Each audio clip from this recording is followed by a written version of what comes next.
Fortunately for us, we can recognize that we're at the precipice, a point in history where we can all see the cycle changing. Where we go from here is up to us. So let's start the conversation, and welcome to the show.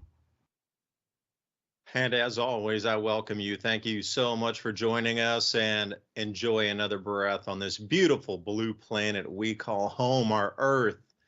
Although it does seem like it's spinning out of control, you have to think about the ancients and how many times it had spun out of control through our recorded history, from the Younger Dryas impact on the ice sheet, through the 8,000-year cooling, through the Roman era, the Greek era, the reset Tartarian era, and everything in between. We're sort of kinetic, but we're sort of not. And I will say, as we come through this, are you prepared for a reset episode tonight with my co-host, Ransom Godwin?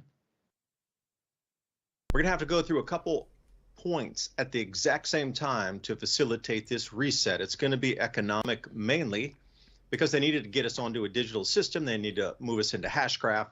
They needed to get us over to central bank digital currencies and everything digital, including your digital rationing card, your allowance card, whatever that entails. But we're going to have to stop the oil. We're going to have to go to a kinetic global war. We're going to have to collapse the financial system and create so much pain there will be no other choice, because a phoenix rising from the ashes will have no parallel system with it. The old system will be so crushed, so turned to ashes, that there will be no other choice except to adopt the new system, and that will be the only one available, the only one viable for the reset. So how does that change our world? We're looking at higher food prices now.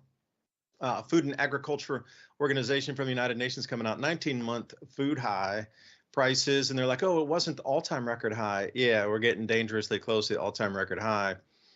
Oil seeds are leading the charge, 32% increase over last year. And you ask yourself, why? I thought there was so much food available, abundant. I thought we were drowning in soybeans, according to the USDA and the, I'm going to say, questionable numbers in the carryover stocks, but we'll get into that as we move through the episode. Ransom, I don't know about you, but the week has been full of, it seems like the trajectory is getting more and more clear, especially with the Bank for International Settlements coming out, and also the International Monetary Fund pointing the finger at El Salvador, saying you can't use Bitcoin as your mandatory reserve currency, or else we won't give you any more loans. And El Salvador said, okay, we won't do that. Please give us more money. Chile followed also. IMF told Chile, you don't use Bitcoin as a reserve currency. It's not stable money, or else we won't give you any loans. And you know what Chile said? Okay, we won't use Bitcoin either. Please, IMF, give us more money. So now we're really starting to see this push and pull on what is going to be maybe the BRICS dominated Bitcoin ecosystem / commodities, compared to what we know is the US dollar fiat backed 36 trillion in debt USD never repayable system. And among other things, we're just going to walk through it. It's going to be a fascinating evening of discussion. So Ransom, appreciate you joining me, and the floor is yours, man. I was just wondering how much, parasite drugs we're going to need here in the near future for all the commercial livestock that's just infested with parasites that eat animals and humans, according to them. I don't know. It seems like, I don't know. Get your what do you need? Your fenbenzidol vibe on. Last time it was the ivermectin. This time it's going to be fenbenzidol. I've heard good things about the one you're not supposed to talk about, and that might be why they said not to take it, because it works. I don't know. I'm just saying. I'm not going to say the nicotine. Name brand. You got to stop nicotining, because that might break down these. I've heard nicotine breaks down certain things in the body, and maybe you shouldn't be taking that either, because maybe you're not supposed to break those things down, because that's meant to be a parasite that eats animals, humans, and hosts inside out. Sounds like one of those things that eats a grasshopper from the inside out. Sounds like one of those things that's an excuse for why your beef prices are going to go up for no apparent reason. But the parasites... Oh, wait a second. Beef herds are at a 65-year low in America. Just came out 2 days ago. Cattlemen's Association, Dairy and Cattlemen's Association, United States, is saying we're at a 65-year low in cattle herd right now. That explains some of it. But why so low? Why did it get so low? Why was it allowed to get so low? And why was it pushed so low is the question. I think that because they're going to do the accidental great starve out. That's what it is. They want people to be hungry. Hungry people will take options, just like what you were talking about those countries saying, hey, you know what? Okay, we won't use Bitcoin. How about it's just a personal, individual backup currency? Because they can't really do nothing about that. But if the government is saying we're going to officially use it for a backup, now you're threatening those guys that offed Gaddafi. I mean, really, because that's, you mess with those guys and they're mad. And they control, I'm going to go ahead and say that they have a big hand in the BRICS, but they also control totally the U.S. petrodollar. And, you know, when you don't play their game, they come up with think tanks that say, hey, maybe we should just invade and destabilize 7 countries. And I think we're on number 6 right now. We just got 1 to go. And in the next coming weeks, you're going to hear about them acquiring real nuclear material to put in the end of their warheads. Now, whether it'll be yellow cake uranium type propaganda or one of the other nation states says, here you go. It's not unheard of. Matter of fact, the Clintons aided greatly in the expansion of the nuclear powers in the 80s. Well, was it 90s, I guess. Early 90s. We got China. We got India.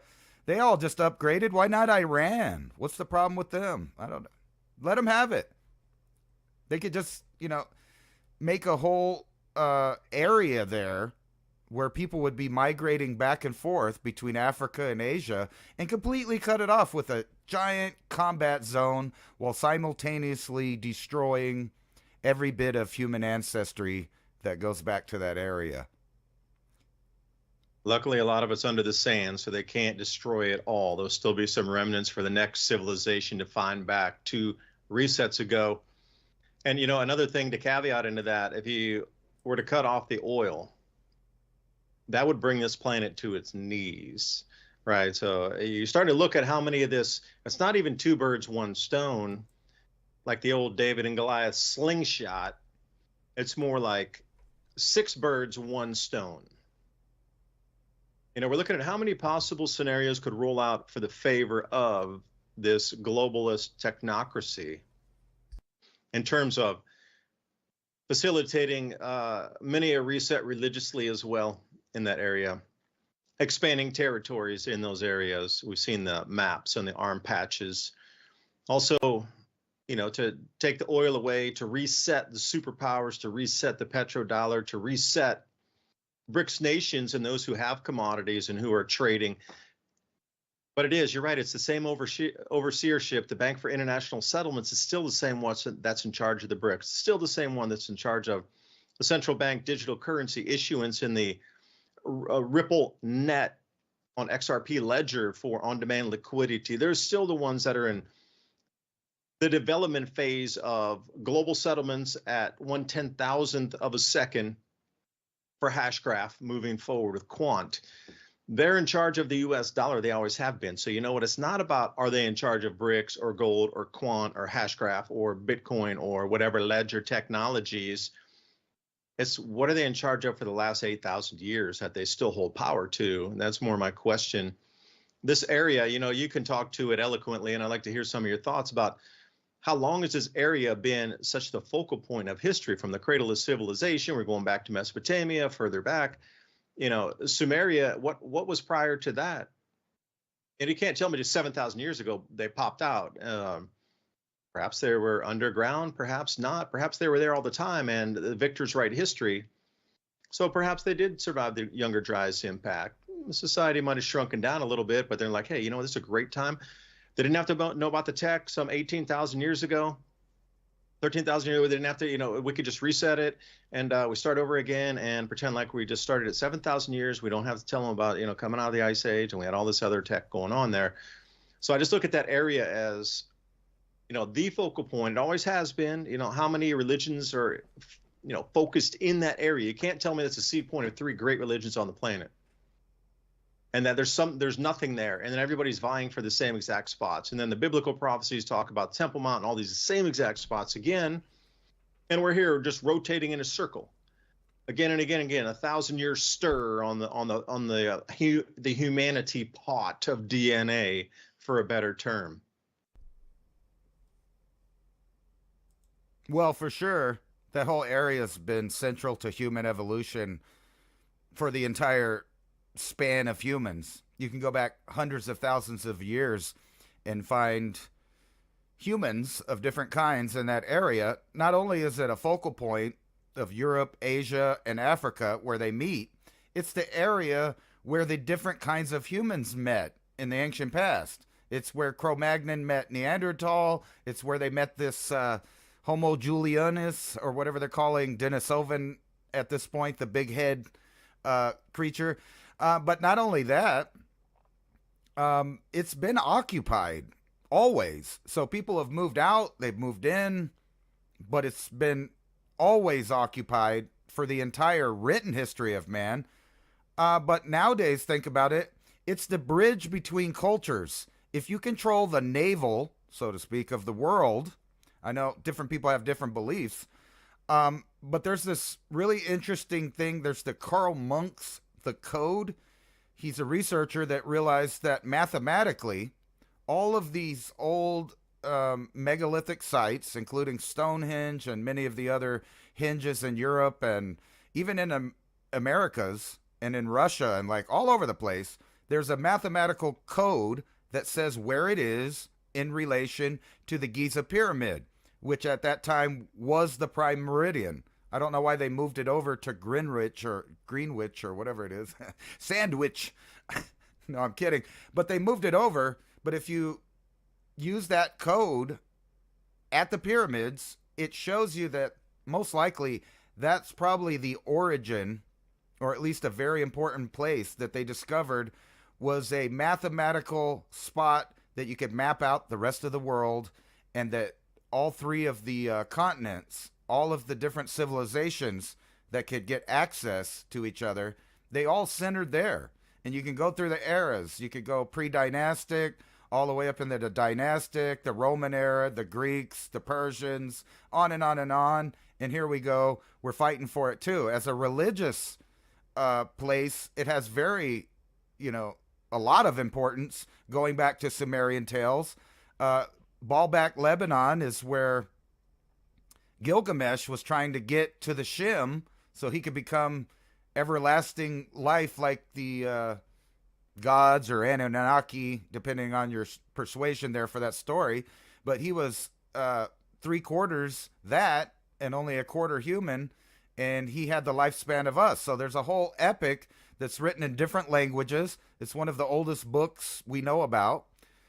Is it a fiction? I don't know. It could be, or it could be, really telling you that there was something about those places, which would be Jerusalem and Baalbek, which all of the other empires afterwards came and built on top of. So you have those giant stones in Baalbek. That is the foundation of the Greek and then Roman, buildings. But not to mention the ones that are not even out of the ground yet. No one knows how they cut them. No one knows how they moved them. We can't even imagine how they moved them because they're so massive. 3 of those exist in Jerusalem underneath the Temple of Solomon. And as far as the religions go, on top of that, from the Crusades all the way back, that's been an important place. Supposedly there was hidden knowledge of the esoteric nature there. 3 major religions come out of there, each with their own importance for that specific spot. It's a place where, Jacob laid down his head and saw the ladder to heaven. It's the place where Jesus was supposedly crucified and resurrected. It's the place where the prophet Muhammad ascended to heaven. And it just goes on and on. There's just more of it. Even the prophet Elijah in the Christian Bible, he went there too. He went to heaven there. So there is something so far back in human history that all of the nations on earth seem to have been in a bitter dispute to control that area. Is it just because it's the access to all the oceans of the world? It's the place where it seems that all the centralized governments throughout history tried to make their foundation and their center there. especially like the Roman Empire. They had, they kept trying to push into that forever until Egypt fell, because something's there under the sand. And I think it's all the evidence of the pre-Diluvian civilizations. And God knows how much is buried under the Sahara. When you go along the edges of the Mediterranean, this is where you find the oldest examples of modern humans, i.e. Cro-Magnon, and it's on the Mediterranean, on the north side of Africa, on the south side of Europe. And if they were running around there then, before, even mixing with Neanderthal or any of that other stuff, that means that there's a long history that goes back into antiquity centered around that Middle East area. I mean, from the very beginning. Even the oldest mummies in Egypt, those blonde ones they don't like to talk about, they're older than the Pharaonic people. Something was important there. They lived there. They buried their people there and mummified them, which the later Pharaonic cultures seem to want to copy. There was something about the lifespan and the importance of human being that's located there. And I think that's the very same thing that's going on now. And that's why you see Western powers looking the other way as so-called moderate people are doing some god-awful things. We'll just put it that way. And, you get in trouble if you point the finger one direction or another about who's doing what. It doesn't really matter, except for, I think this brick US dollar showdown is going to happen between Ukraine and Egypt. All of it right there. And don't worry about those kinetic wars. We're going to see something new, and we'll get into that. It's basically, you're not going to see people on people anymore. You're going to see drones on drones, then drones on people, then bombs on infrastructure, and then the people will come and decide who gets to stay and who gets to do business and whatnot there. But there's a lot of that. So I think I have an answer for the New Jersey drones and other stuff, because people are bragging about their technology they're letting out right now. So it's all coming together. This is the reset. We're in the middle of it. It's just, what are we going to do after their new system set up? Biometrics is happening. In the next 10 years, you won't be able to eat, buy property, travel, do anything without a complete biometric setup that allows any government around the world to know who you are, where you're from, what you're doing, what you plan on spending, and who you're associated with. And it doesn't matter who gets in office, whether it's communist or capitalist, they're all going for the same thing.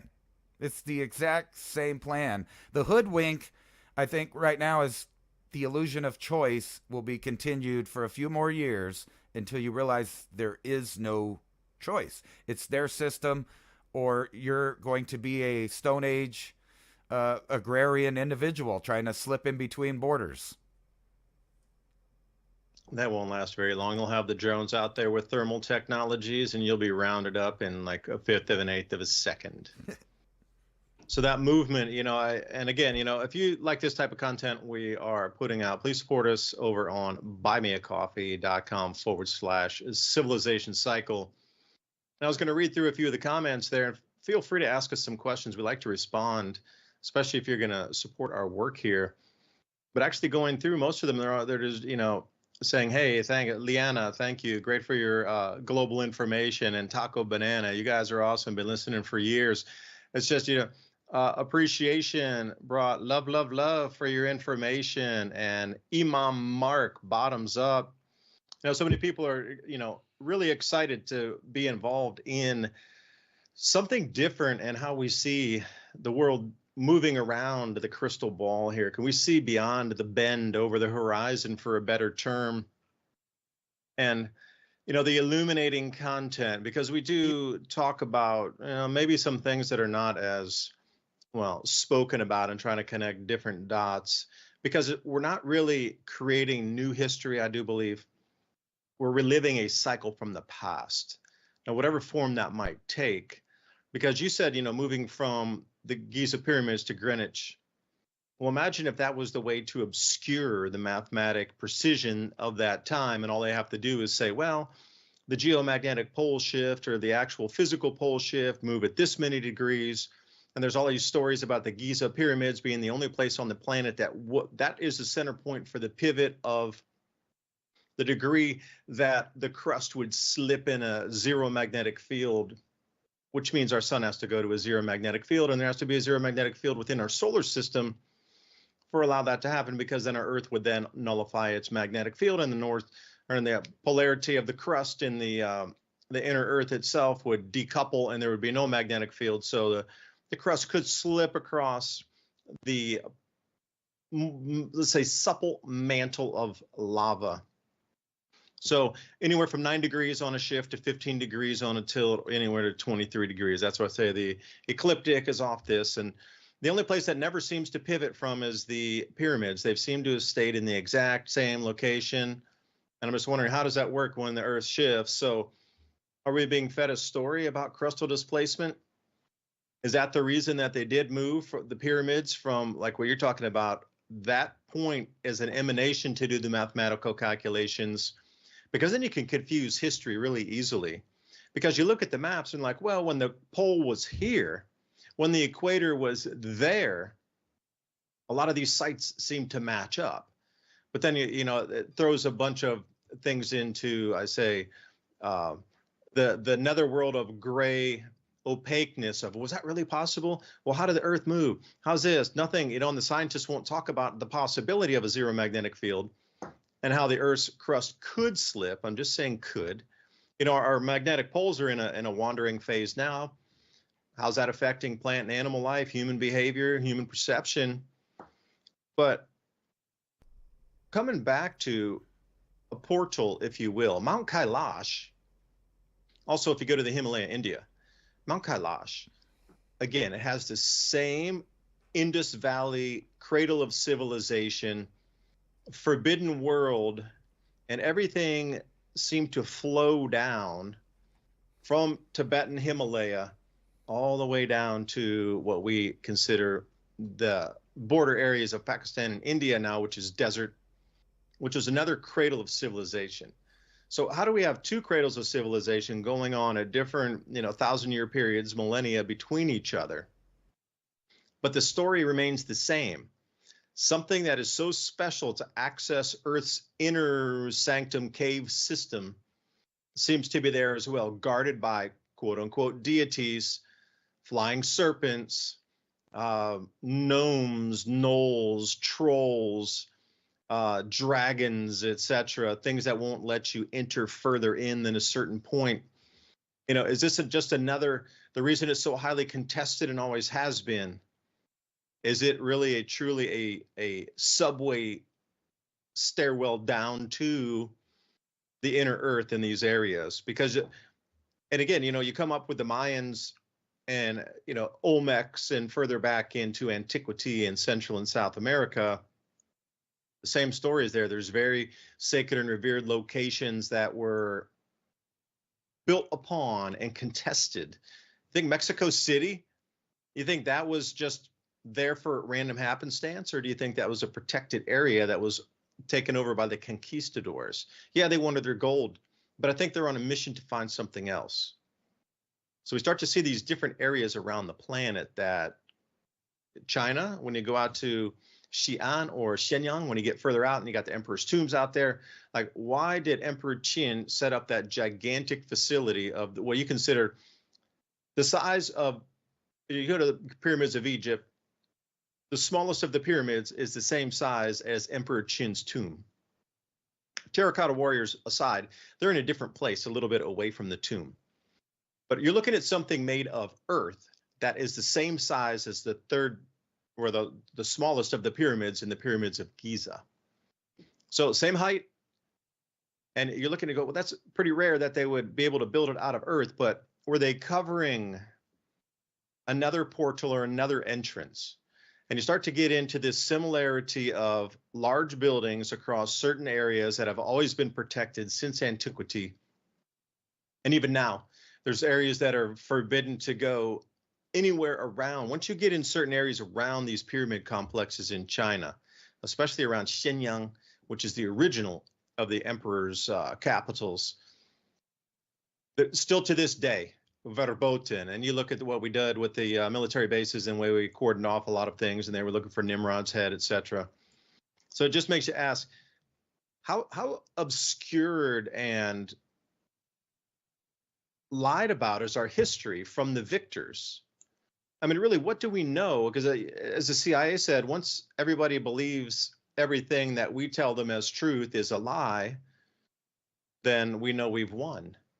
So how close are we to that point where everything we think we know, literally everything you think you've ever known, is a lie? And I'm not talking about certain mathematic principles here of 2 + 2 = 4, but everything that you think you grew up knowing in terms of history, in terms of these cycles, in terms of religions, what if it all is completely fictitious? At that point, then you would never go in search of some of these areas here. And, you know, there's one last thing I wanted to say. They're doing a few new studies.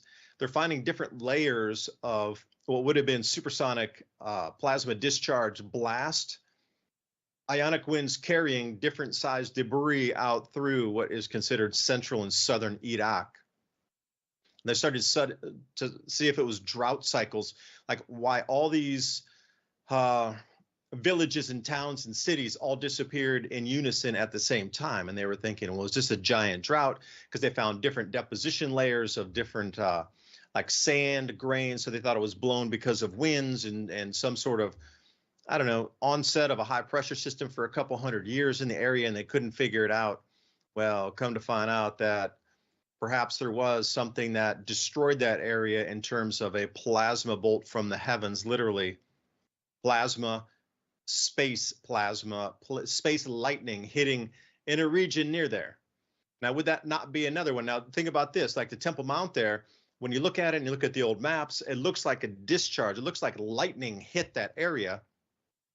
But you can look at when plasma comes down in terms of lightning in a very, very, very, very soft form, when a large bolt of lightning hits the ground and it creates those fulgurites. Well, the same exact thing, that entire Temple Mount is one fulgurite. So you have to think about how large would the plasma bolt from space need to be to hit on that single area.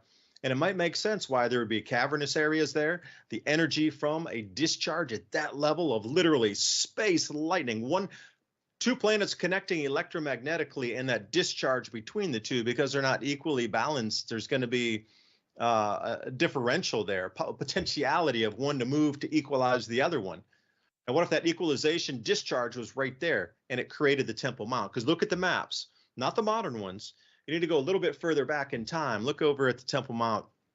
Look at Jerusalem and some of the older maps from, say, the 1450s or the 1600s, and you'll see exactly what I'm talking about, the discharge pattern from planetary lightning. Would that not be a place that you would also want to inhabit because of the energetic resonance? Whatever portals might have been open there during that high energy, high frequency event, and then also the tunneling and the caverning and the channeling that would have created, as far beyond anything humans could have done. And they always talk endlessly about how many caverns and, you know, tunnels and you know, connecting hundreds of miles away of this type of underground system there is. Well, was that built by man, or was that built by nature, and just the conditions were right for it to be so valuable at the time? And perhaps there's still resident energies that can be harvested and utilized during these ceremonies. Just throwing it out there, man, just throwing it. But thank you, everybody, for supporting us on buymeacoffee/civilization cycle. Yeah, you know, I had a couple things to bring that whole discussion back down to earth. We kind of know where the pyramids come from in China. And we know that the emperor found them and he liked them. And he had some ideas about them of his own, I'm sure. We don't know exactly what they are, but definitely, like the Pharaonic people, he took credit for the rest of them, or what there was. However, there's some interesting findings by some of those pyramids in China, and that's the use of magnets. And so mercury. They had magnets, and the theory is that they were using them to align those pyramids. Now, here's a question. We know the magnetic field moves, and this is why I bring it back down to earth. I don't think that the planet has ever tilted outside of the way it is. And I say that because the precession of the equinox has been being monitored at least 75,000 years. And in that entire time, they've had the same sky. It hasn't changed. However, you point out the alignment on some things. The magnetic poles did change on several occasions and are doing it now. So if you were a culture that understood magnetics, which it appears some of these 6-foot-tall redheaded guys out there in the desert in China understood, they were aligning their pyramids and different things to magnetic north instead of the physical north. So over time, this would change. And we see that in the Middle East as well. Certain buildings change and they rebuild them, and then it's tilted just a little bit more. I think they were using magnets. Matter of fact, all these sites are highly magnetic. All of the stuff in South America, for sure, like the megalithic stuff, Cusco, Tiwanaku, the little blocks they use, the magnetics don't match the other blocks that are lined up with it. So they pretty much know they found these blocks and put them together. However, over about, I don't know if it's 60 yards or 90 yards away, you have, I was about to say Göbekli Tepe because they're so weird like that, but I meant Pumapunku with its oddly out of time, machining looking built stone. Something that got destroyed big time. It just got obliterated. Every one of those stones has a high magnetic property to it. And most likely they were aligned in a certain way. And then on top of that, think about this. If the magnetic field has collapsed, guess how close to the ground lightning is striking from top to bottom. It's close. It's right up there. It's interacting with these rocks everywhere. So you would have seen probably megalithic stuff in Europe, everywhere. Like in France, you got the Carnegie stones, or I think that's what you call them, but the stones that are lined up there. And they all show mathematic principles that we use today that, other than building stuff back then, we don't even know what they were using this complex mathematics for, but we know they had it because they engraved it into the stone, into the formations of their buildings, into the whole layout of each of these places. And just think about this. If the magnetic field is really close to Earth, you're also very susceptible to anything that happens on the sun. So if the sun burps out a nice plasma storm or a geomagnetic storm comes your way, there's no magnetic field to buffer that, and it's just going to beam in. So if you lived somewhere where, you might not be able to go outside in the daytime all of a sudden, you might just abandon that stuff. Or, like you find on the Giza Plateau and in Jerusalem, massive amounts of subterranean construction. There's so much stuff on the Giza Plateau that they haven't even unearthed, and it's ahead of its time compared to all of that pharaonic stuff. It's super right angles, giant megalithic blocks built into stuff. Most of it's under the sand. It's flooded. There's no interest in digging it up, really, because they're milking the Egyptologist version of events for tourists and stuff. But they're not going to dig that up. And just like there in Pumapunku, they're not going to dig it up. You go to Göbekli Tepe, I think they've dug up probably as much as they're going to. They know it's a massive facility. They're not going to dig it up. It's answering too many questions. It's putting dates out. It's showing formations of language and other stuff. It's part of the mystery of the human expansion on the planet. Not this one, but the one before. And there's a lot of evidence that just got totally wiped from the face of the earth at some point. And we have no idea how advanced they really were because they didn't write. They didn't write anything. That's the thing. You can tell one thing from another is if there's writing on it, it came from our civilization. The megalithic builders did not write on their stuff. There is no language associated with it. There are depictions of animals. There are mathematical equations built into it, and maybe even a magnetic puzzle on top of acoustic. So almost every one of these sites from inside the Middle East or England or Germany or wherever you go, you find one of these sites and there is a specific harmonics at that place, and they almost always match. I believe it's like 10 megahertz or something like that. I would have to look it back up, but they're the same tone. So people have gone to these different places, even in South America, and find the same tone, the same resonance. So that was something important, maybe even something to do with how they put it there. I don't know. But all of them seem to be designed for humans to reach a new level of understanding, not only through like meditation and sound. Like some of these places, if you would just hum in it, you would get put into a trance. Other people that came would get put into that same trance because of the acoustics, and they have used that technology today, and that's what we're being kind of manipulated with right now. And I kind of wanted to go through the headlines and show you the answer is here. They have the answer for you. They are going to make things miserable until you accept their seemingly better choice after the reset, which is now. And I'll get into that. So Ransom, let me, can I throw one thing in there? Yeah. Near Göbekli Tepe, they found 5 other sites, and they just released in the news. Probably, I remember reading about a week ago, they found 5 other sites equally as large right near Göbekli Tepe within a 20-mile radius of there. And the thing about Göbekli Tepe is, they only excavated about 3% of it. And if you knew that they'd planted olive trees over the rest of it on top of the site, because it's illegal to cut down olive trees. Yeah, just like in China. The same thing in China. The reforestation on the hillsides, you can't go in there and, there's still a lot of those pyramids that have, supposedly never been excavated because, they covered them in sacred trees, and you just can't. There's some of them that they knew there was some advanced technologies in there, and you're not allowed to see that. So let me hit with the headline here before you start. H. Johnson 8225 says, by the way, the tariffs will not work against BRICS nations. Yeah, well, over this last week, Trump was saying 100% tariff on if you want to use anything other than the dollar. And China cut off a rare earth oxide class of imports, which is a gallium, gallium, antimony to start, and then the full other range of rare earth oxides. So the aerospace industry instantly took a nosedive. And then China put out the word that they knew America was going to buy from other countries, like Canada was going to buy it in lieu of us, and we would just import it over the border. And China had put out a news release and said, if you cargo it to the United States as an intermediary buyer, we will also cut you off directly. So now they're putting the word out, no more rare earths get to the United States. And if you help the United States get it, you're getting cut off too.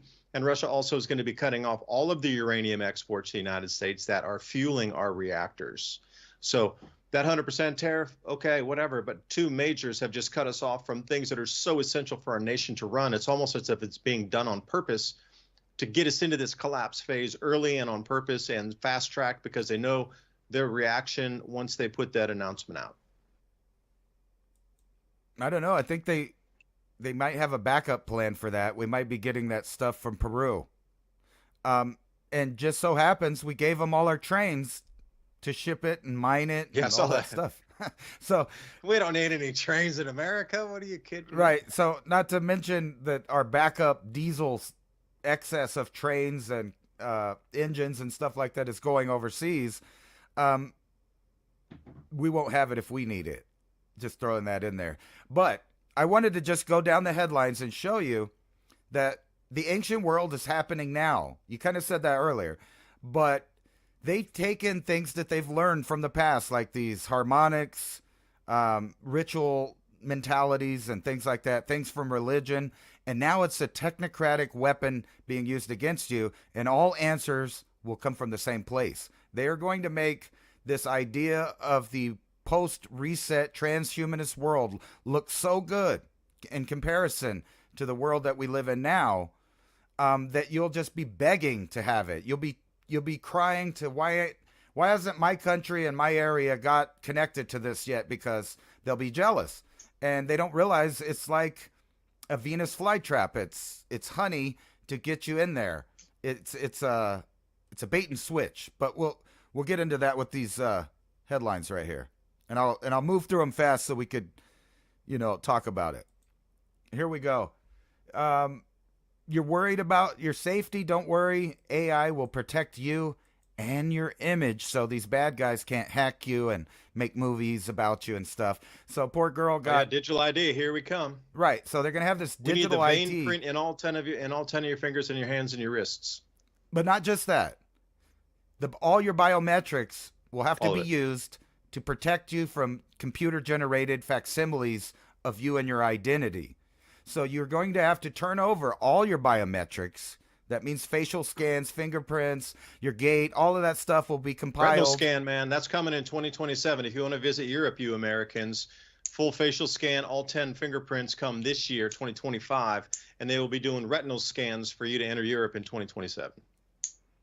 Yeah, they're gonna show you all these excuses why you need to opt in. And here's one of them: to protect your identity, not just your online identity, but your actual physical appearance and personhood. And they'll tell you the only way to protect you is if we take these biometrics and then we can put in the algorithm to create securities to verify your identity. And then that'll spread. But don't worry, we have, AI Jesus to protect us if you need that. And I did predict that all the religion is going to go AI. It's an easier way of propaganda and real-time changing of ideas to suit the scenario they want. You going bald? I'm not talking about you, DuByne, but you other guys, don't worry about it. Hey. Hey, I got the big what do they call it? The monkey's butt on the back where I got the spot the big growing. Thinning. Yeah, I got that going on. The great thinning. But the answer is the same as every other problem. AI will fix that for you with lots of little robots. What kind of robots, do you ask? Nanotech robots. That's right. They don't exist in medicine, but they exist to fix your hair. Let's move on. Wait a second. I'm going to be pissed if I wake up one morning and I have hair again. You got infected by somebody. Yeah, I mean, it's just going to rope me back into paying for haircuts every month, man. That's going to take money out of my pocket I don't need to spend. And there's another new idea that I was going to get to, but you kind of got to it right there. Instead of sexually transmitted diseases, you are now going to have technologically transmitted DNA and RNA. And we can't get into that, but let's use it for the hair loss application and we can talk about it. You might be around somebody that's taking a certain kind of nanotech or an mRNA treatment for their hair loss and it sheds. You get some of that. So we can't get into that too far, but who's running it all? While everyone watches AI, Google broke time itself. Their quantum chip just solved a problem that would outlast the universe in 5 minutes. That's the level of computational power we're about to go in. And when you keep that in mind... Wait, hold on, man. I'm gonna definitely rip that to shreds. Like, how do they even have machines that could calculate it if it's that much faster than anything we have currently? Then how can we even measure something that fast with a technology that's so far behind that we can't even measure that fast in terms of speed? So how do they even know what the calculations are? This is just drivel, people. I don't think it drivel. is. You can't measure something that fast if we don't have the technology currently to measure something that fast. That's what you don't understand. That's impossible to even already calculate it and measure it. We don't have the machinery, the technology to measure it. So how is that even theoretical? I'll tell you. That's the only possibility. It's a woo-woo with theoretical things slapped on a wall with 6 monkeys writing in crayons. No. Then you actually having machines that can test and verify and validate and retest and recalculate and then repeat the experiment. And there's nothing. That's impossible to even calculate speeds like that. We don't have the technology to do it. So that's just, again, that's fictitious. And they're just making you think it is. It ain't. I disagree. The information is already there. It already exists. The computation is already happened. All they're doing is tapping into the information. So classically, we would predict things with these bits, zeros, and ones. Now we're using zeros and ones at the same time, which means what they're doing is they're predicting all outcomes. So they're not really computating it more than they're just tapping into the information that already exists. You get what I'm saying? This is what we've been talking about forever. There's only so many layers that are possible combinations, and all those running at the same time. Even if you're in a multiverse running those computations, the number, it's just It seems let's say, fanciful for me. It really whether or does. not you believe it or not, that's the answer being given to problems. So here we go. Google says they can tell you what's going to happen for the next 15 days in a forecast. Traditionally, the weatherman is like 40% or less accurate, but the AI, they're going to tell you where to go, or when not to go. What if they tell you the weather's going to be bad and there's bad air quality and, you know, the sun is bad right now today? Whether it is or not, you won't care because your Google told you what it's going to be. So you'll just act accordingly. And then wait a second now. What if they could work with the insurance companies and know in advance and say, all right, this tornado area, we're going to triple your rates for insurance for these 2 weeks, or else we're going to cancel your insurance because it's a tornadic pattern that is forecast through Google's algorithm in these next 15 days. And we see that it's going to rip through this area of the state and everybody has to pay a premium during these times that Google forecasts out. That would be very scary, but they could definitely use it for that. Then they would have to come up with whole new legislation fighting them about doing that. But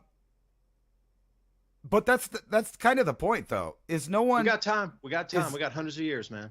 No one is actually working anymore. They're replacing every facet of the human with an AI. And this goes down to the machine that's chopping your steak at Walmart, all the way up to your investments. And it's back and forth. They're going to tell you about, you know, whether or not there's a forest fire, when to leave, supposedly. But like I said last week, this same software can be used to snitch on you about the products you may have in your house, like raw cheese or raw milk, or I don't know, say you went hunting and you had some livestock in your freezer. The same technology can tell all of that from outside of your house on the curb. And we know what Google has done before. You remember they partnered with the post office and the federal government to go around tapping information from people's wireless internet connections. So those were all the beta programs. All of this is going to hit like a ton of bricks. And people just aren't going to know what's going on. They're not even going to know why the politicians are saying what they're saying. And we'll get into a minute about the drones and what's really happening with that, because I can tell you exactly what's going on with that. It's not UFOs. It's not foreign nations. It's our own nation getting us prepared for new legislation and unmanned policing powers, which they just authorized themselves to do a few weeks ago. And I mean lethally.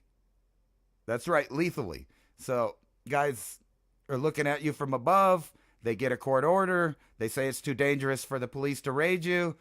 Boom. No more problem. Oh, wait, that was the other John Smith. My bad. The biometrics were mixed up. See, that dude didn't do his retinal scan, so we would have identified the person correctly, and that wouldn't have happened. See, this is what happens if you don't get your retinal scans. And you brought me to my next point. I have articles about AI's policing power messing up to 3,800%, giving people tickets, saying they ran red lights.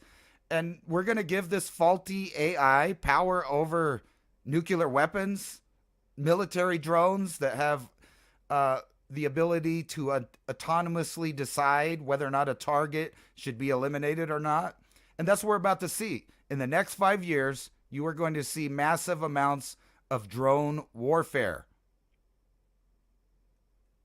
Gee, you're building it up. I can't wait for the next couple of years. Happy New Year to you, too. And remember, if you like our content, please buymeacoffee.com/civilization cycle. Support our work over there. Sassafras Red, you know, we were talking a little bit earlier about, you know, I like nicotine as a possible to dissolve kind of metals in my body and cleanse me out. You know, nicotine's a good one for that. Try gumweed, Osha, elecampane. I don't know what that one is. Licorice and elderberry. ELECAMPANE, elecampane or elecampane. I'm not sure what that plant is. Gumweed, I know that one. Osha, licorice, and elderberry. So all these are very helpful, and a lot of these you can grow yourself or wild forage if you're in the correct locations. But as we move forward, it does seem like we're moving into the the era of you needing to buy clothing. I've seen a couple of these sweaters where you pull over and it throws off the AI because there's like buildings and people and all stuff in the sweater. We're in the era of AI avoidance clothing. Hey, choose your Christmas gifts wisely for your friends, right? I don't know where it takes us. How many of them toys are going to go out this Christmas that link to your entire wireless system? You know, that you're sitting there talking about private stuff and your kid's there with their doll. What did you say, Daddy? Can you say that for the FBI? They're not listening. They never do. You have to give it permission for them to listen. Right. And I would always turn I'm going to turn that thing from blue to no. Of course they would never listen. They always ask first, Ransom. How you believe? Nobody watches. Nobody reads that. Nobody reads that. They go on the internet. They sign up for stuff. It shows them thing that you agree to, a user agreement. You don't read that. You just click on it. When you go buy your Samsung TV from Walmart, did you agree to be spied on? Well, it doesn't matter because you bought their product, you took it in your home, and it even warns you that it may be watching you, listening to you, and sharing it with third parties. I was looking, I go to some European websites, and occasionally, you have to click that yes, agree to all, or click your own preferences. Well, I looked into click your own preferences, and it said on one of the things that I clicked, it said, a lot of times people don't ever hit the blue words, and then it expands to the next page to even see what anything's all about. Well, I read, and I opened that page, and there, if you want to share with our 700 partners. I'm like, what? So you clicking yes to this allows 700 cookies to come on your computer from everything from whatever partners their affiliated partnerships were on that website, allowing reading a single article for free on a website, and you give them authorization to put 700 cookies on your computer for one web page. Now imagine dozens or hundreds of web pages that Ransom and I surf every day. That's why we use VPNs, because somebody here, Taco Banana, said, would you and Ransom put together sort of a to-do list of things you would do to get ready, just some general bullet points? Well, getting a VPN on your computer is the first thing. Loading up Brave with DuckDuckGo might be another one. But DuckDuckGo has been sort of compromised as of late, too. But VPN and Brave is at least a start to try to get some anonymity. But there's really very little any longer. So, I mean, versus running Google on, and whatever kind of thing open with no VPN running Google, you're asking for it. I don't think the Fourth Amendment exists in the corporate world. So, or the Third Amendment. People forget about that. If you have people that work for the government tapping or listening or watching, then essentially you have a soldier quartered in your home. And oh, absolutely. That's a violation, but they've been doing it since Snowden told on all of them. What has happened about that? Absolutely nothing. Nothing. So they're still that's doing not a physical person, so they can't actually say it's about, the way it was written was a person, because at that time there was no technologies in eavesdropping and electronic data communication. So the only way for somebody to actually be quartered in a home would be a person in the home. Right. Yeah. So, I mean, everybody keeps talking about, well, we all need to update this thing because this piece of paper is so out of date. You're going to have to update that one, too. If you're going to say, well, it's only going to be second one that we can need to update and the first one, too, well, then we should probably need to update the third one, like get out of my house and take all your gear with me. I saw some interesting EMP sort of devices that the Chinese had to knock drones out of the air. And it was this thing. It looked really cool. You could press different range buttons on it and then finally put it like an EMP in a directed pulse. It wasn't just like blast everything and knock out buildings, but it was a very precise EMP beam that would lock on to the drones that were up there and literally just turn off their circuitry, and they just fell out of the sky. Or a that should be the household device gun. That everybody needs. You need an EMP directed pulse kind of handheld device. You need That's a microwave goodie. That's beam. on my Christmas list too. That's what the military uses. Microwave beam. So this was a handheld one then. You would have to make a handheld one out of your home microwave. Oh, is it giving us the blueprint? Where do we find it, Ransom? I want the PDF. I got a solder gun. I'm ready to go. And again, if you liked our content, please join us buymeacoffee.com/civilization cycle, and also civilizationcycle.com. Put your email in there. We'll get you the show notes. Like I blasted those out before the show tonight. That's civilizationcycle.com. Throw your email in there. We will get you with the first and second hour notes. We're talking about 8 bullet points. Back after the break here, and please join us. Come right back. You're listening to Revolution Radio at freedomslips.com, and we'll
Pro Clear Cleanse is the most powerful spray cleaner on the market today.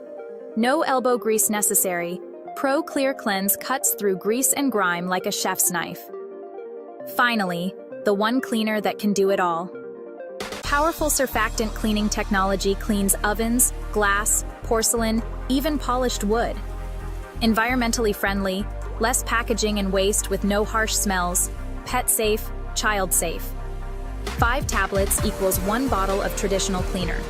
It's 5 months of cleaning for a fraction of the cost. Behold the grease-erasing power of Odor Crush. Simply drop a tablet into your bottle of warm water and shake it so it is evenly diluted. Spray the surface you want cleaned. Let set longer for tougher grease.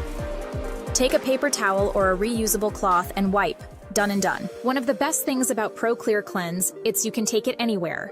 Hiking, camping, or on vacation. Without having to buy or bring cleaner, you can store the same potential in the tablets, then just add water and bam, you have a bottle of cleaner. Order now and make life a little easier and cleaner.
through our world as we see the reset hitting. One of the main things I wanted to talk about tonight too is food pricing. I don't know if you've seen the food headlines across the world, but the minimum 32% increase in your oils, seed oils, not a fan. Nobody's a fan of that. But a lot of the world cooks with that. They have no other choice. For us to be snooty on our high horse, having tea with the queen, and we say, hey, we want to have, and we are so lucky to be able to have a choice of oils. Do we want avocado oil? Do we want macadamia nut? Do we want olive oil? Do you know you live higher than 1% of the world's population at 2%, 5% of the world's population? You're in that top echelon. If you have that choice to even have those oils. Do you know how many people have no money? They're living like $2 a day. All they have is corn oil. All they have is soybean oil. All they have is vegetable oil. That's it. They don't have those choices, those luxuries like us living like kings and queens out here because I like olive oil. These seed oils, not a fan, and we need to get rid of those. Those are not healthy for us. But that is the thing that rose 32% this year in the food cost. Looking at the Food and Agricultural Organization, the FAO, our food prices are at 19-month highs globally. So since the beginning of the year, everybody in America is paying at least 6% more for food. Although they would say, oh, the deflation is here. I'm going to say, oh, not really. The core, the way they calculate inflation, they leave out things like food and fuel, the things that you think would be the most costly in your life. But even the housing, which they were touting as, oh, house prices are coming down. Not really. The used automobiles are coming down in price, but new automobiles are skyrocketing still. Even though they're giving discounts and things, they're still counting the manufacturer's retail price from the manufacturer itself. So as that increases, even though dealers are offering massive discounts, so the way they calculate everything in life is just, you need an accountant to understand even the basic CPI anyway. So as we look at it, and here's my question for you as we start the second hour here. So Revolution Radio, thank you for letting us broadcast. And if you do consider free speech something that you value, please consider a donation to Revolution Radio to keep Ransom and myself on air here, as well as others with voices into trying to give you knowledge and information to make better choices as we move down this change that we're all experiencing through our civilization here at this juncture of low magnetic field, grand solar minimum onset. We peaked out off the solar maximum. We're heading into solar minimum now. There'll be more cloud cover, more floods. As we get down into solar minimum, and the weather disruption you're seeing now is really very mild comparatively at what we're going to see year by year now, marching down as more cosmic rays are inbound and strike those clouds and then nucleate and create more cloud cover. And the record floods are now transitioning into record snowfalls across the planet. So a year's worth of rain is now a year's worth of snow in a single storm. And we're seeing this again and again and again. And what Ransom's showing there on the screen of us is lake effect snows that were blowing in, and everybody's like, well, November, it snows in November.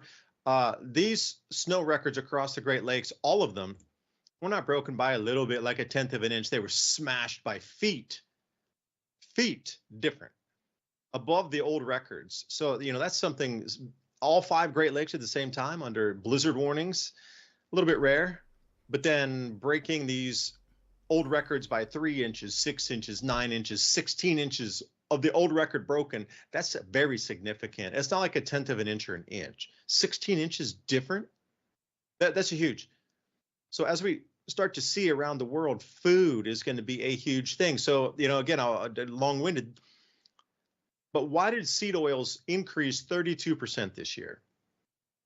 I thought we were supposed to be like drowning in a Himalaya-sized mountain of soybean, for example, according to the USDA. So you look around the world and you're like, all right, South Africa, for example, is a major corn grower and an exporter. They're the largest exporter inside Africa to other countries inside Africa. So generally, like Egypt and Namibia and Botswana and other countries will always buy corn from South Africa, and they generally will export about 8 million tons, 10 on a really good year, 6 on a bad year, but still that's outbound. This year, they had to import corn because they couldn't grow enough. And then right now it's the planting season, and it's such a drought condition, they're not going to be able to plant very effectively. So next year, there's going to be a corn deficit as well. So the African nations go, well, we need to get corn from somewhere else because we need to crush it for the corn oil. Well, Ukraine's offline. That was 30 million tons of production, 25 million export, and that was totally cut off as well. But almost all that corn was going to North Africa, Central Africa. So now we got two nations that used to supply most of Africa with oils and grains that would be crushed grains. They're offline. So now there's this push and pull around the world. And in America, we sit on just literally mountains of soybeans. China canceling orders. China wants an order, cancels it again. They're playing games with our grain. Ours isn't really moving as fast or as effectively as it used to. So that game playing is limiting some of our exports. So now you're starting to see deficits or shortages around the world. So this is just the beginning. If we're getting into shortages already that are viable enough to drive oil prices for your food, seed oils and vegetable oils up 32% in a year, and we're not even at what you consider worldwide shortages yet, like what's going to come in the prices when we do get into more, let's say, vast shortages as this weather continues to just drop out magnetic fields and our jet streams going into different locations. Like, how high can the food get?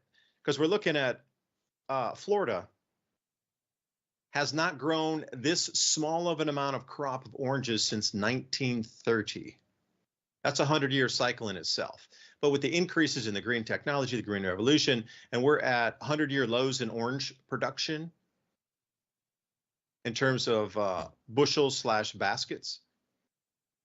And coffee, both Arabica and Robusta, highest prices ever recorded, ever, blowing through the 1970s superinflation wave above that. We saw cocoa run to $12,000 a ton. That's unheard of. And everywhere you look, every single thing is going up. Olive oil prices up. Wine prices up. So it was unbelievable that, countries are being paid to destroy their vineyards. Then they could put solar panels on there. And, I was talking with John Kitson from the UK, and he was telling me just vast amounts of land are going offline to install windmills and solar panels.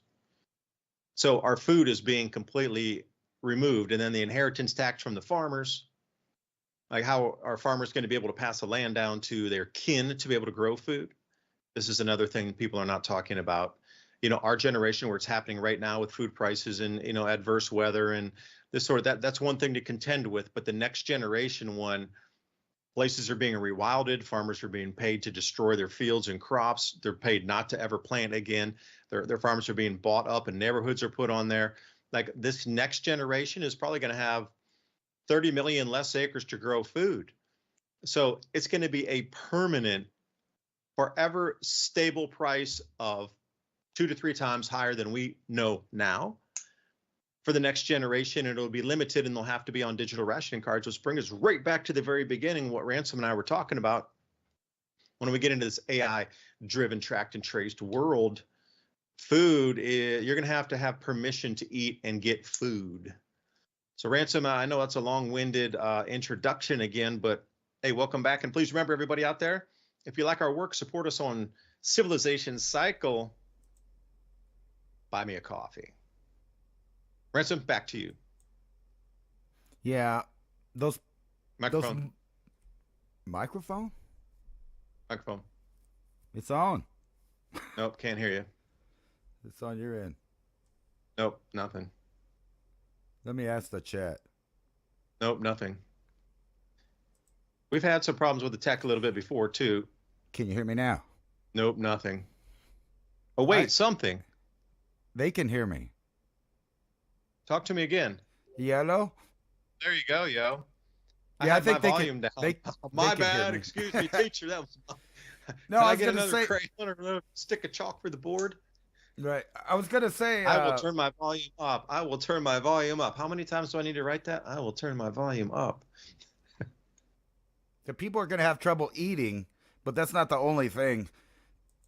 Their bills Speaking of which, I got like a $500 electric bill, and we're in what are we in December now, right? So they're just cranking up, like they want you to sit in a house, no heat, no cooling, little bit of food, some crickets or grasshoppers or something in the pantry.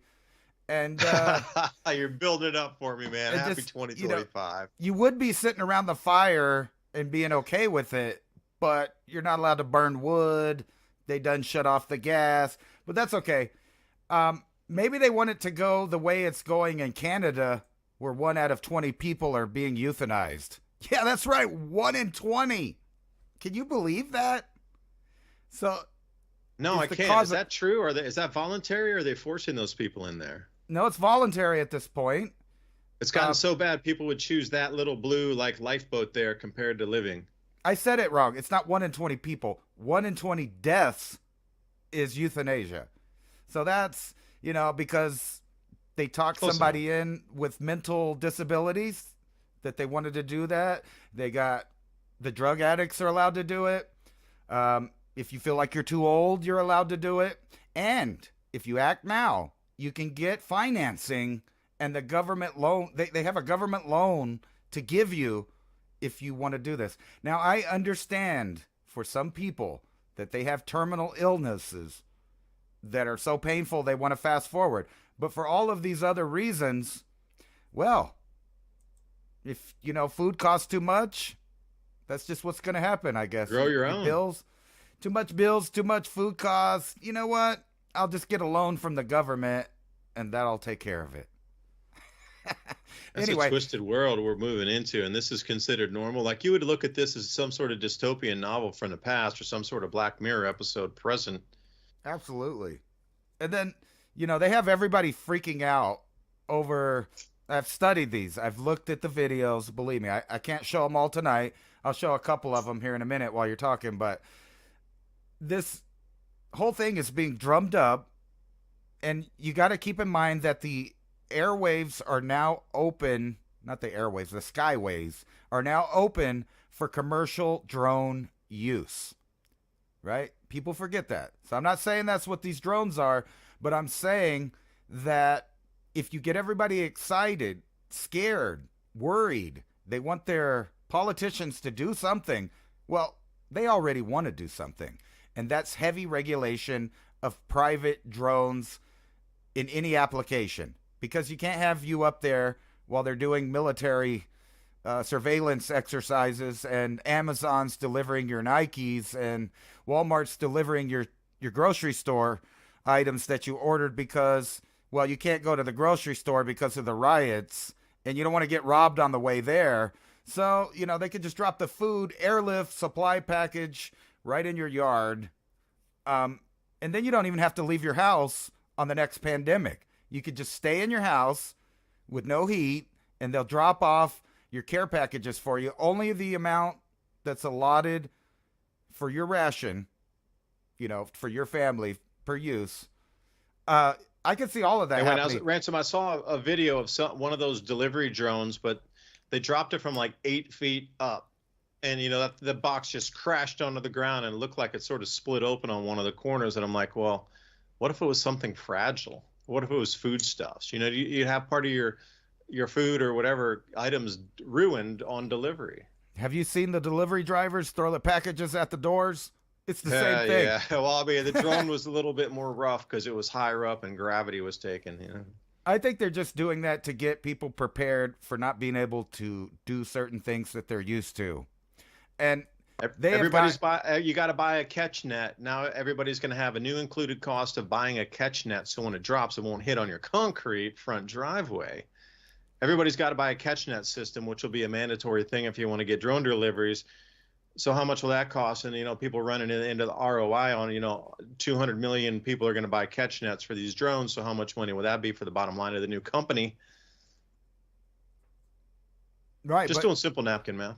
Well, think about all the things that are happening simultaneously in the news headlines. You got this guy, it looks like a Sunspot story, almost the same story. There's some guy, they say he's spying, he's using a drone. Child porn. Same thing on the sunspot thing when they closed down the observatory. Similar story. So you have all this stuff. You got the New Jersey drones. You got drones overseas. You got people expanding their borders using drones. But this is most likely what they're seeing right here. Here, let me put it on the right one. Skynet, are you ready? Look at this little baby. Oh, yeah, that was an interesting article. This is what is flying around. Not this specific drone, but things like it. And there's, I don't know, thousands of corporations investing in drone delivery, drone surveillance, drone LiDAR. Everything's going to be connected with this AI system. All of these companies, all of the traffic light, cameras, your phone, everything, your banking. They're setting up all of this infrastructure, but first they have to scare you into accepting it. And then at the end, they could always pull out what was the title of that article there on Zero Hedge? I had read that one, but I forgot to... National Palmer Security Luckey Mission. And Sam Altman combined forces for... Okay. Yeah, it's quite the interesting launch anywhere type of... when I say launch anywhere, man, you could launch that thing out of the back of a VW Bug, you know what I mean? And this was December 5th, right before all the drone starting showed up. So if you look through the headlines, you'll see companies going, hey, look, we got this new AI system. We're testing it. We got the licensing. We got the permission. And if it's military or Homeland Security, they're just going to ignore it. They're not even going to tell you what it is. But yeah, what do you think about this whole idea of them basically privatizing airspace for only government and corporate use? It's like shutting that means down. I should be able to privatize the airspace above my home as well, up to a certain altitude. So if those drones come in at 10 feet above my house, you're way inside my own airspace. There need to be some sort of reciprocation for the average person. So you can't have drones just cruising around the house that 12 feet off your roof, or 6 feet out your window, 8 foot off the ground. At some point, you have to be able to create a net of security around your own residence. Yeah, well, I have drones, and I'm allowed to fly them above 40 feet and up to 400 feet. But if that area right there, the 300 to 400 feet, is where all of these commercial drones will be flying as well, because they can't fly above that or they're going to hit actual aircraft, or they're just going to build bigger drones and register them with the FFA, and they'll be flying around with all the commercial airliners. And think about shipping. There's a big problem with shipping. There has been. They do it by plane, by train, by truck. Now they can cut a lot of that out by delivering directly via AI aircraft. And people are thinking electric. No, these are gas-powered drones. They have a gas tank. They have a lot of flight time. And we're talking like 15 to 20 hours in the sky. You know how far you could get flying in 15 to 20 hours? Almost really anywhere related to your area. No problem. Yeah, even with the height, because I know after the Hurricane Helene incident over here, they were doing a lot of deliveries with drones into the mountains up about 6,000 feet or so. They were able to go over several ridges, 5,000, 6,000 foot in elevation, and then get over valleys down. Right. So that's quite some distance, and those were electric. So put that in perspective. They were able to go out of sight over a 6,000 foot peak down into the valley behind that and deliver supplies and medicines on electric drones that could stay up for 40 minutes at a time. And those were commercial operators that were donating their time and expertise to help people. So if that's just commercial operation and geolocation and whatever they were doing out there, imagine what the military has in terms of things that are well above that, even on the electric side, and even more silent with a heavier payload capacity. Well, my point kind of being is right now they're freaking people out. They're going to make new laws that restrict the airspace for companies, for government. And then you're just going to see things up in the sky all over the place. Just like when Starlink first came on the scene and there were millions of people out there saying they saw UFOs, but it turned out to be satellites. Now they're saying they're UFOs, they're drones. No, it's just the way things are going forward. Think Blade Runner. If you remember that, the older version of that, they had all these levels of society. You lived on the ground. That's with the people with no IDs, no biometric stuff. They're getting out of the food carts. And then you just go up in economics up to the sky. And there's drone delivery, drone taxis, drone everything. And not to mention, there are several car companies that are flying their taxis and testing those right now. A lot of that's what we're seeing. But you could just see in 10 years, all the regulation will be done. The newness of the idea of these robots flying everywhere will be gone, and people will accept it. And that's the whole next era of things. Robots on the microscopic level all the way to everyday tasks that you're doing. So it's all going to be delivered this way. Maybe and IOTA is going to be taking care of that on the blockchain too, for real-time monitoring of, a quadrillion computations and settlements per day is approximately where they need to get to for the Internet of Things on a smart dust, if it comes up to commercial application as they envision it being, where the assets in the world will be tokenized, like your house or your car or whatever, your TVs, or you're going to be renting your clothes. Everything's going to have a value assigned to it. And that's going to be changing by the minute, by the hour, by the day, which will need to be readjusted. So a nation's, value itself, what we call GDP, is going to be restructured into a way of things that are going to be on the blockchain and settled on a distributed ledger are coming in on real time. Real time. So when it comes up to this amount of calculations that you're talking about, the data centers, how much electricity are they going to be needing? Supercomputers, just to tokenize carbon assets using LiDAR to go over to see, the tree species and the carbon sequestration because maybe a storm knocked down. They're going to be going after the storms in real time following storm fronts, because your calculation of carbon credits of the forest you pledged to keep off, even that one day of mismanagement or misallocation of value on that, in turn can then take down a country's value, because all of these are going to be bundled into a package and sold off as $1 billion investment to somebody else. So if they're able to send drones after the weather fronts are coming through, literally within minutes, they'll know how many trees had fallen, and they could subtract that out of the carbon sequestration for the yearly total. Now, just that itself and that one application is going to require what we can understand supercomputers to run one tiny, fragmented, minuscule application in the entire ecosystem, what we consider the global economy. Carbon sequestration and measuring forest density on the allocation for a year of what they would pay you on the acreage you pledged into that program. A supercomputer is going to run that one program. Now, it's going to come into the Internet of Things to have all that connected. Then we bring in Hashgraph and Quant, XRP, RippleNet, on-demand liquidity, and all this starts to wrap in. But, taking it these different settlement layers and understandings, like you're talking about the drones, now you need to bring it out into way beyond cryptocurrency, into the global financial ecosystem in real-time monitoring.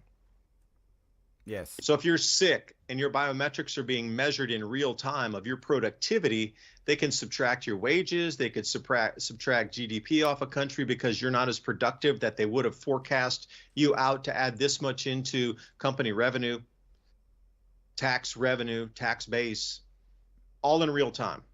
Literally within minutes of computation, they're going to be settling on seconds or minutes or hours maximum. There's no more end of the day accounting, end of the day, end of the month settlements, nothing. This is going to be a thing of the past. We're talking about end of the minute settlements, end of the hour computation for the entire planet's wealth adjusted by the hour. Now imagine how much electricity that's going to take, and why these data centers are there, and why you're paying so much more for electricity, and why they're going to try to go to nuclear. Like everything that we're being replaced as humans with is to give that power literally to machines. So I thought I'd add that in because it's a fun Thursday night. But I was going to say, there's more to that, really, because Oh, there's way more. Keep going. If you think about that, if you're going to have companies like Tesla or any, you could pick one that have auto-driving cars, flying taxis, and then you're going to equate, well, we're having problems with pilots, having human issues, and then it's too much for air traffic controllers to keep track of all the things flying. And then what you have is the government saying, you know what? We tested all these smaller gas-powered drones. They're too little. We need to put more cargo on them. And then the airport is full of AI-flown aircraft that are delivering everything. And I'm talking about the big ones, 737s, etc.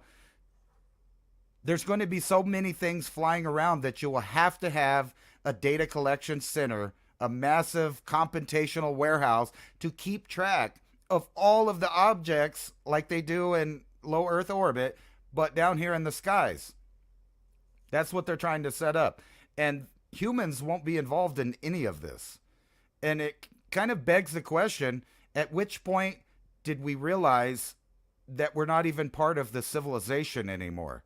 When there's just layers that you're not part of that are completely controlled by AI and a system that you can't see the guy behind the curtain, so to speak, right? It's not like the Wizard of Oz. You can't pull the curtain down and go, oh, it's you.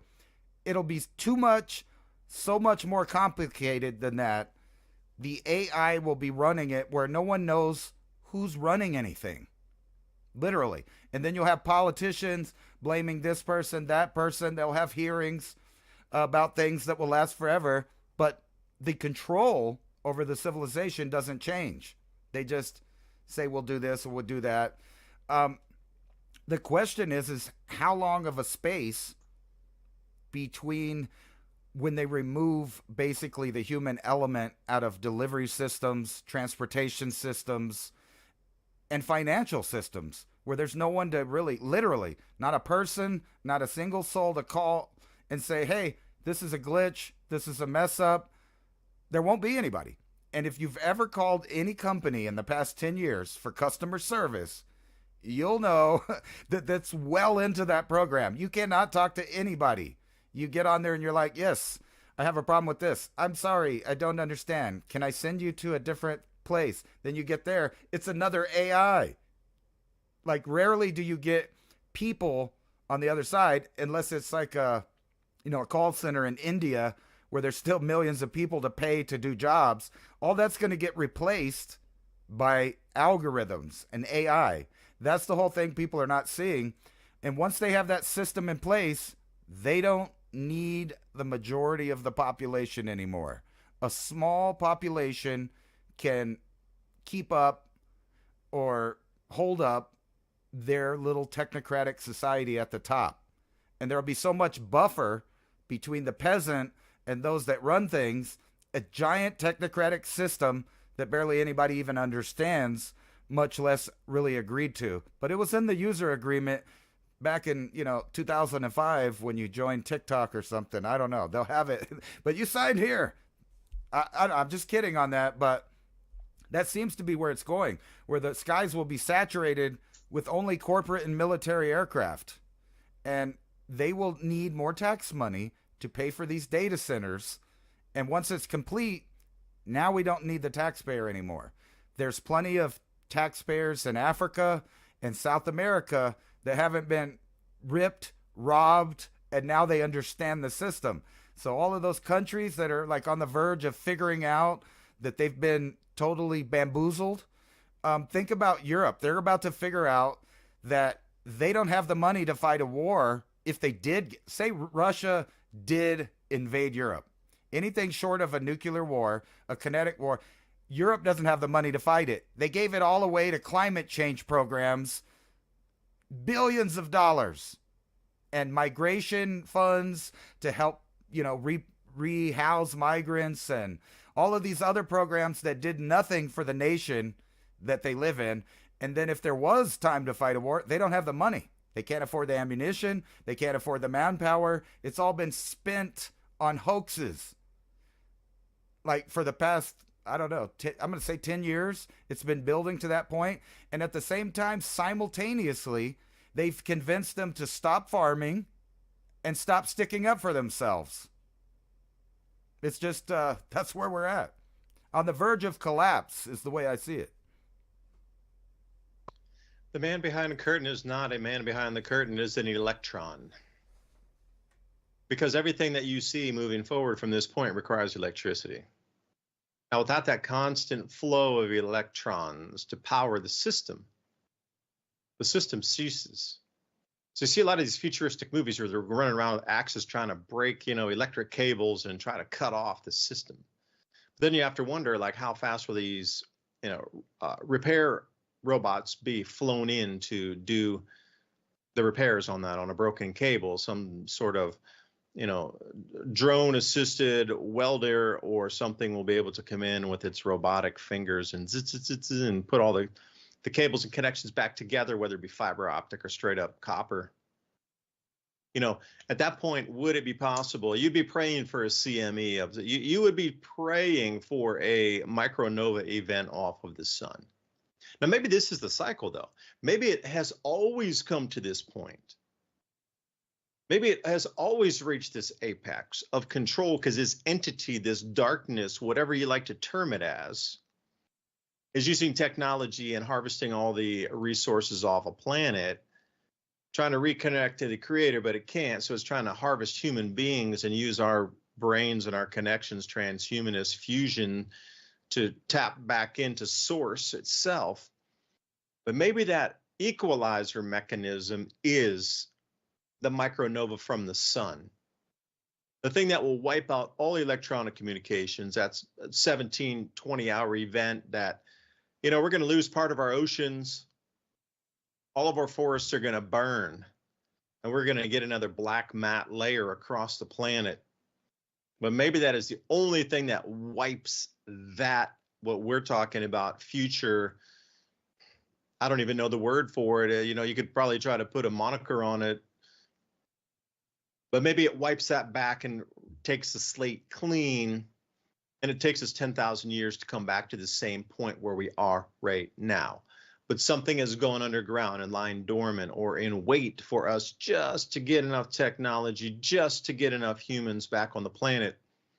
Because if you look at some of these disasters through history, we normally get knocked back to about 10 million humans or maybe even 10 million breeding pairs. That's it. That takes a long time to bring the population back up to there be enough manpower for a society to get hypnotized by all of the goods, bells, and whistles and wealth promises and transfers to move us from the Industrial Revolution again all the way through the same process. It took about 350 to 400 years. Maybe after this micronova or extreme CME of like an X400 takes us back to and wipes this technology out, and maybe that's the reprieve that allows humanity to come back. All the satellites are gone. No more Starlink, no nothing. Like the Black Knight satellite, that was one of the survivors from the last era. Hopefully it gets wiped completely clean, the slate, but also humanity gets wiped back to those who are underground survive. Maybe you were on a tour for Ruby Falls in the caves for the day and the micronova hit and you just happened to be on a cave tour. And your DNA survived because you were at the right place at the right time on a holiday. But whatever it is, when it comes to this point that you spoke of, Ransom, and myself too, with these monitoring of just in time of the entire world's assets on the Internet of Things. When it comes to that, plus what you're envisioning in terms of data center power draw, like how much extra additional power is going to have to go into the world moving forward from this point to have humanity powered enough for light in our homes and to power all these data centers and to power everything else that would be involved with running cryptocurrencies. Data centers are one thing. That's just for, the drones and the AI to run all of what you're talking about. And then it's going to require a different level of power to push through and have all this computational power for hashgraph, quant, everything else on the cryptocurrency sides too. That's going to require an exponential amount on its own above what's going to be required for AI. And then where does that leave us? What's left for us, the human? But it's going to get to this level where literally humanity will be no longer needed. Well, will the machines take out humanity, or will they leave a repair slave race class in place, a breeding class just to make sure there's more humans that it can use? And at what point do we start trying to use resonant frequency and resonance to try to have the sun throw a micronova at us to take us away from this dystopian futuristic nightmare? At some point, those little pods that they have in Canada for suicide, the suicide pods, nobody's going to want that. They're going to be begging the sun to take down this whole electric grid. So your man behind the curtain there's no man behind the curtain. It's an electron. Pure energy. So put that in perspective. They took the first snapshots of photons of light, which is pure consciousness. You're looking into God. They actually photographed photons, pure light in real time. And it wasn't it was a stars, a crown of light between a yin yang symbol. That's what they photographed in real time for the first time it's ever been photographed of pure light. So then we start to see it as an electron, an energetic particle also that can be used to enslave humanity. Photon light being photographed for the first time. Like we're starting to see these dualities of two different ends of the spectrum, and the yin yang itself being presented to us. Now, will electrogravitics and all this new technology to allow humanity freedom be unveiled at the same time with the supposed UFO disclosure and all these, new energy devices that could be powered from that 0-point technology? I don't know. But anyway, it's going to require an enormous amount more power on this planet to power and give literally life to these devices. It breathes, it is alive. It requires electrons to stay alive. We require nutrients, carbohydrates, proteins, sugars. That entity which you refer to requires electrons to stay alive. So food source is a food source.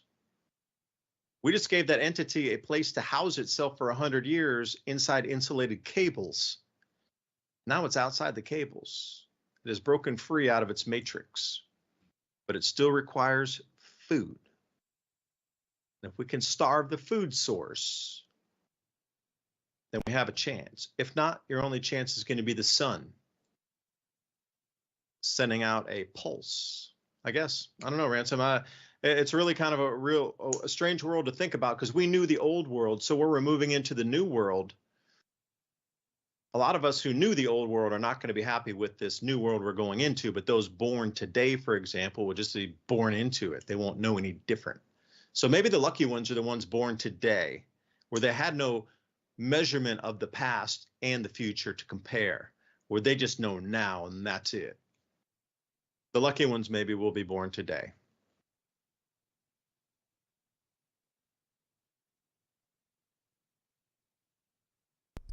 I think the AI might have got you on that picture of a proton.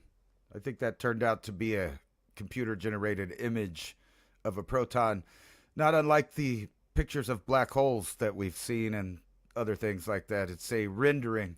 Actually, I was looking for that because I saw that, and then It's the blue, green, and yellow one. Yeah.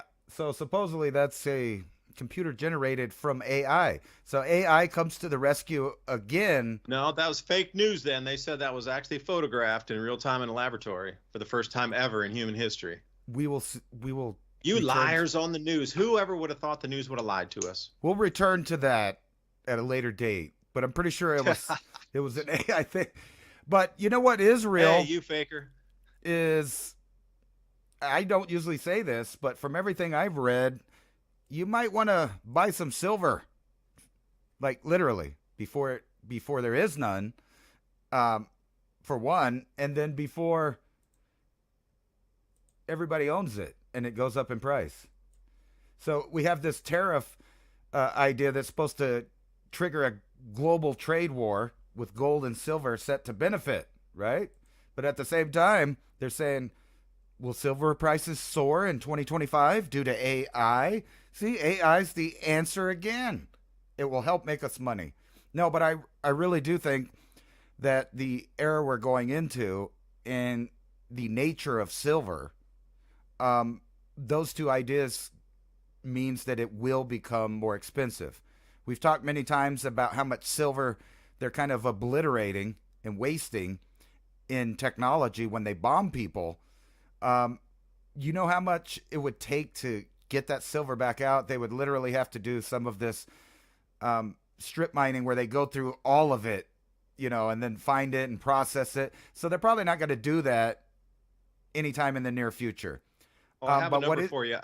Ransom, I have a number. It's $250 an ounce at current value to recycle solar panels that are broken, for example, from the storm Dara in the UK. It ruined 190 acres of the UK's largest solar farm. Now, with that being said, all the broken material around there, at least they were saying $250 an ounce is a break even to recycle that at today's technology and cost. $250 an ounce. That's where we need to go before it gets viable enough for people to start getting into it to recycle that. Well, it's kind of on the rare earth element, idea. Everybody's about to start getting stingy with these things that we can make technology with, things that are necessary to move to the next level. And silver is one of those. And with the nature of it, also, I don't think that the powers that be want you to really have much of it. Not only for a monetary backup, but for things like medication and things like barter and all of these other things that they just can't control. Gold and silver are those kind of things that you can always melt down and make it look like something else. They've been doing it for thousands of years. And people forget, like the Vatican itself as an entity probably has equivalent amount of gold as the monarchy, or I guess it's a patriarchy now, as the royal family does. And that's a state secret. But we know at least that they have $900 billion worth of gold. We have no idea really how much China has. We don't have a real good idea of how much America has. And even if they put statistics out, those would probably be false because those are state secrets, national security. But for the average common guy, it's about to become hard to get.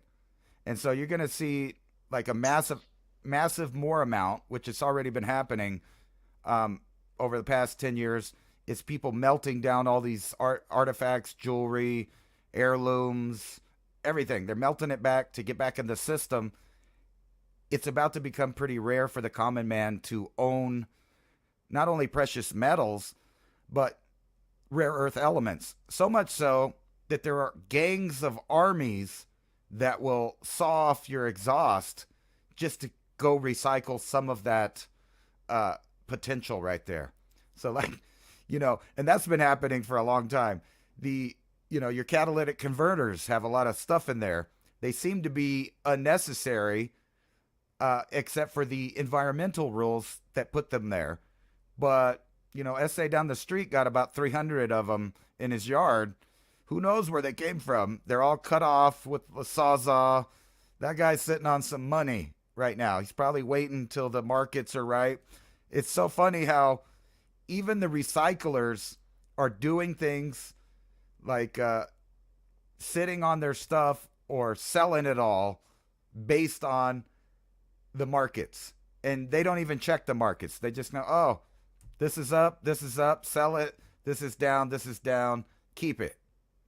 Until they have a stockpile. And then there's like the entire desert where I grew up was covered in debris from all the way back like to the wagon days of little iron parts. And then the railroad era came through.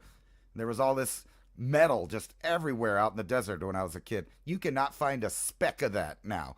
All of it's been picked up. Very environmentally friendly for the addicted people to clean the deserts for us. They don't pick up the Walmart bags, but they pick up every scrap of usable, recyclable material. And it looks like this is a world thing right now. So, I don't usually say invest in stuff, but I'm thinking silver, gold, platinum, if you can get your hands on it and store it for another 10 years, you might be looking at a nice turnover. I mean, think about all the people like me, myself. I probably had, 5,000 in Bitcoin when it was 13,000 or so. I had to sell it I needed the money now. Look what I would have probably had today with just 5,000. It'd have been off the hook. And they're talking about to 200,000 next year. There is no way that the central banks are going to make people stop using Bitcoin. And so they'll be forced to deal in it. I think all of those countries that said, hey, okay, we won't do it, they're still going to do it. They're just not going to officially do it. Yeah, I have a number for you. Some people do follow Chinese reserves and gold imports. And, a lot of times China doesn't bring the refined metal in. They'll just bring the concentrate in and refine it themselves. So there's people who try to follow these different, ways that China is bringing gold in, and then they can do a sort of an assessment. So far, the last one that I found was 87,000 tons is what China has so far. Others doing the accounting for them. That's nearly 10 times what the U.S. has, if that's even true. But that's just trying to follow the trail, for a better term, from the mines that they've bought, the concentrate that gets imported, because there's records for exports from nations about concentrates versus just straight up metal bars and the what's got delivered off of COMEX and the 400-ounce bars or whatever. So just put that in perspective. That is way, way, way, way, way lower than China admits to, but other private, economic investigators put it at 87,000 tons approximately. But that whole cryptocurrency thing, yes, the best, and somebody was asking us earlier, what's the best thing you can do for sort of a general thing? Well, if you're going to look at something like this, so just as an easy example, if you're going to buy the metals, this gold or silver, if you do, keep it somewhere. Don't put it in a bank vault. Don't put it in, not a vault, but excuse me, like a safe deposit box. Don't tell everybody where it is. Keep it in your house somewhere. Keep it somewhere safe, because if you can't get to it and you can't put it in your hand, you don't really own it. That's even if I own any gold or silver, that's an old clunky thing that never has any value, never kept any value over the last 4,000 years, and really wasn't that valuable. So why would you even want to get something like that? And like, who would even have such a barbaric relic, as they call it across the mainstream media? I don't know. But if you don't hold it, you don't own it. And I would say the same thing with your private keys. If you don't hold your keys and you're leaving your whatever BTC on an exchange, you don't own it. Because all of these scam coins that came out, like FTX, for example, or what was another? Gemini, and these sort of things, and BitConnect and Luna. There's been a whole range of them. And they come out with their own cryptocurrencies, and the thing was, you had to deposit your crypto to get their coins, and they were paying you interest off the new people coming in. But eventually, as any good Ponzi scheme does, it collapses because there's not enough new people coming in. So the moral to the story is, you got to have your private keys or you don't own it. Literally, if you don't have it, you don't own it. Somebody else can take it. If it's on an exchange, they own it. They will take it, and the government could write a note and go, hey, we got to confiscate all whatever crypto out of everywhere in this country, and whoosh, it's gone. If you're domiciled exchange and you're holding it on an exchange is in that country, then you lost everything, literally lost everything. You have no claim to it whatsoever. So learn the technology on what, maybe a cold wallet is, or, some of these hardware wallets, there's even some online ones too. I'm not going to mention them because I'm not really a fan of any of those, because they're kind of pass-throughs or whatever, but still better than having it on an exchange, because there are private keys. And if you could extract those private keys off, you could move them to another wallet and just kind of transfer the funds. But you got to have the private keys. Again, it's the same thing. If you got an ounce of gold or whatever, 1/10 of an ounce of gold in your hand, you got it in your hand like you own it. And if somebody said, we're going to come confiscate it, okay, well, okay, it's back in the leaves. I don't know, man. I don't have it. It's back in the leaves somewhere. Same thing. Those are kind of little bits of advice I could give. And giving us a time check here, 52 minutes after the hour. I do appreciate everybody listening tonight. And please remember, support us on Buy Me a Coffee /Civilization Cycle, and also civilizationcycle.com. Put your email in there. We'll get you the show notes for tonight's episode. just 8 or 9 bullet points of the things Ransom and I covered. Maybe it'll help you ring a bell on something you wanted to dive into further. Maybe you could start a conversation with somebody else. Hey, maybe you want to do more research, and this is just kind of the bullet points to point you in the right direction to allow you to have some keywords to then continue searching. But Ransom, I don't know, where does the world go from here? 2025 is going to be an amazing year for all of us. And your Bitcoin at that point, 5,000, if it was going to go to 100,000 and you had 5, it'd probably be worth about $45,000 by now. Or 37,000, somewhere around there. See, I would have made it, but I had bills.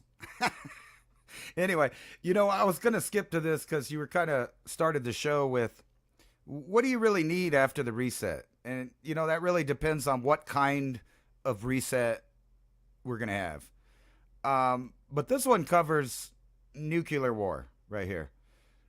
Where do you go? Some states are safer than others in a nuclear attack, and this startling map reveals the prime targets. It's the ones we all know. The problem with this map from Scientific America is they think that they're not going to hit the population centers, that they're just going to bomb where we used to have a bunch of nukes. So these aren't even, this is like if you lived in 1960 map right here, in my opinion. But if you just look, if they did bomb just those areas, you can see that most of the United States and Canada will be a hot zone as far as fallout, random radioactive material coming your way. And this is, like I said, this the doesn't look like of America. It is, but they're forgetting that they would probably be bombing like Phoenix, New York, Miami, Los Angeles, all of these places. So you could just increase this Oak purple. Ridge, Tennessee. Right. This purple would just increase. So if this were to happen, you would see a scene just like on The Day After Tomorrow, where all the Americans are running down into Mexico because there was no nuclear targets in Mexico. And you think about this mass migration idea that they've totally done. And this is in the entire northern hemisphere is what we're talking. Not this map that we're looking at, but just picture a similar setup all through Europe, Russia, the Middle East. It's all done. Where do you go? You have to go to Central America, South America, Africa, Australia, New Zealand, places like that. All of these places, like, just think if China, Russia, and the United States, including, I don't know, let's throw Great Britain in there, all decided to launch some nukes. There's nowhere in the northern hemisphere that's going to be growing edible food for a long time. Like, I don't know, 100 years, decades at least. And that's if they're low yield nukes. And then you have a little bit of fallout.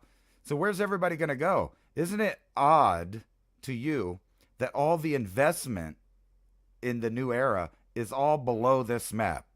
Like all of it. If you move the globe over to Europe, you'd see that the investment's below. What do you think about? It seems like they have a plan. I hope they're not going to do it. But this would be equivalent to the end of the Hunger Dryas. It would literally be like a repeat of the Hunger Dryas ending, and the whole Carolina Bays thing. That would have been the same thing back then. Just all these chunks of ice, debris coming down at supersonic speeds, creating giant explosions. And that's probably why there was no Clovis man and megafauna left. And in this scenario, they will be left. They'll just be toxic like the animals near Chernobyl, which is a long-running experiment. And by the way, all it takes is one nuke in that area, and that little concrete cocoon that they built is done. So the entire area of Eastern Europe will be done. The water table, the rivers, all of it. Do you think that these guys are crazy enough? Or, who are we really talking about? Is it an AI? I mean, are we talking extraterrestrials? What is it? Yeah, it won't need food. And if it could last 300 years until the Earth repairs itself, or 500 years. Take your seeds with you when you migrate. Yeah, another one. Take the seeds. Thanks for joining us tonight, David DuByne, Ransom Godwin, right here. Every Thursday night, 10 p.m. to midnight, Civilization Cycle. Check out civilizationcycle.com for our show notes, and also buy me a coffee /Civilization Cycle. It's more like buy us a double espresso so we can keep chatting like chipmunks here.